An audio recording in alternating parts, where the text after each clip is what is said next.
rush if it's inside. Don't rush. Jeff Campbell has always been an athlete. That's better. So I played pretty much anything. Football, baseball, basketball growing up. Campbell's natural ability meant he found success in all sorts of activities. Yet from a young age, he felt a special affinity for baseball. It was a sport that I kind of grew and fell in love with as I got older.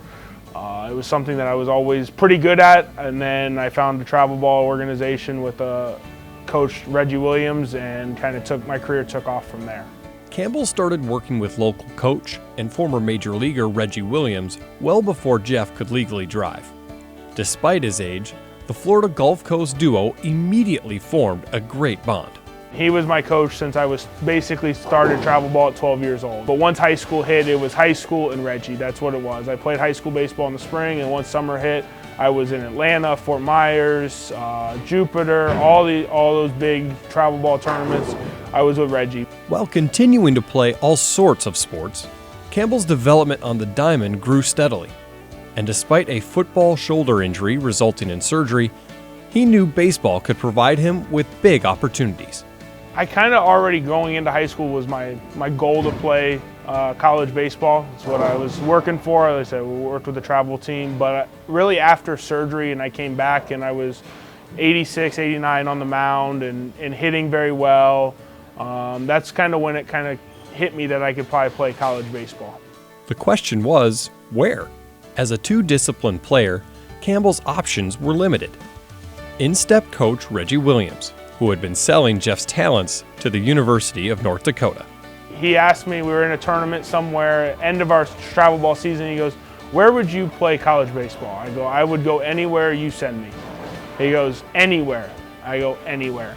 And sure enough, a week later, we're sitting in his home on the phone with Dotson with a scholarship offer. And from then, went up and visited in October, loved the campus, loved the atmosphere, and the class that was coming in was very good, and it was a no-brainer. They let me hit and pitch is what I was looking for. A lot of other schools only were allowing me to pitch. Dotson was a little worried. I was only brought shorts with me, and it did snow that Saturday night, so he was a little worried, but it didn't. I committed on the spot Sunday morning at breakfast. Once in Grand Forks, it didn't take long for Campbell to become a kingpin both on the mound and at the plate. In his 4 years at UND, he would appear in 54 games on the bump, while maintaining a .387 average, tallying 32 home runs and 162 RBIs as a slugger. However, despite a great career and aspirations of playing at the next level, nothing appeared to be on the professional baseball horizon. Actually, I was driving back from Myrtle Beach, South Carolina with my mom. We went up to the Atlanta Braves open tryout and got nothing. We're on the golf course and our SID, Mitch Wigness, gives me a call. He goes, something might be happening. Okay. Calls me about 3 or 4 holes later and he says, I got you in the college home run derby. And this was middle of June, early June maybe, middle of June. So I have to prepare. I have a month to basically prepare for what I think is going to be maybe my last night in baseball or my shot to prove something. A shot? How about 34 shots? Campbell set the Derby on fire that night, posting a new first-round record of 20 homers, before launching 14 more deep balls en route to a huge personal and professional victory.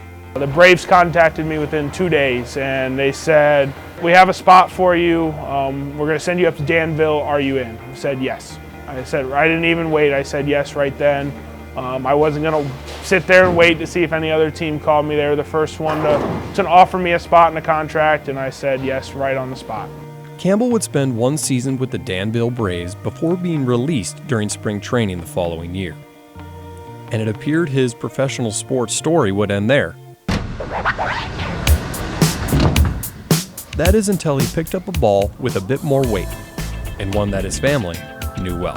I got back into bowling pretty much right after the home run. I mean, actually that summer I kind of started. We had little tournaments on the weekends or something that I would bowl. But my dad was turning 50, so he was kind of getting back into it to bowl on the PBA 50 tour, so we kind of did it together. Bowling, as it turns out, is the Campbell's American pastime.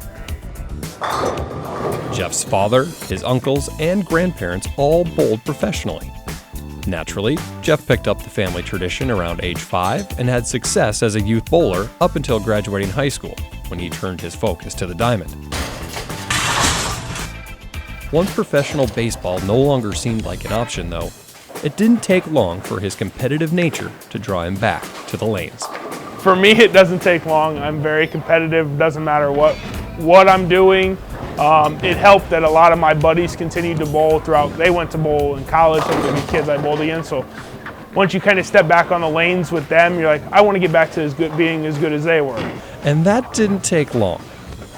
Campbell bowled in his first professional event shortly after hanging up his cleats in 2016. Since then, he's collected a number of local tournament wins, a PBA regional title, and rolled a perfect 300 at Masters, all the while drawing from his experience on the field.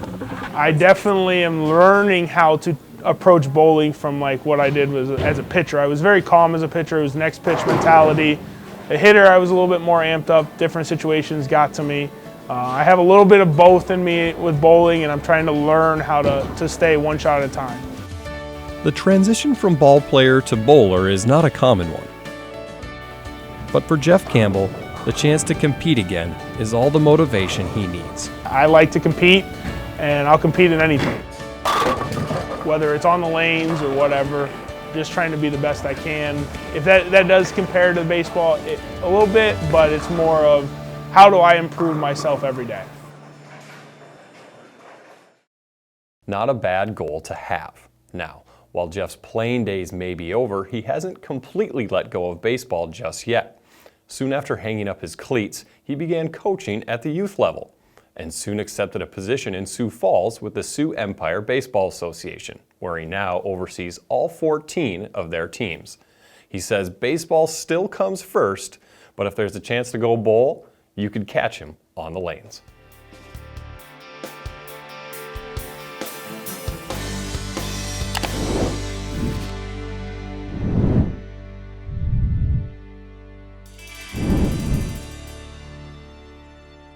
This has been Midco Sports Magazine, presented by Build Your Base with Beef Sports Nutrition and Training Program.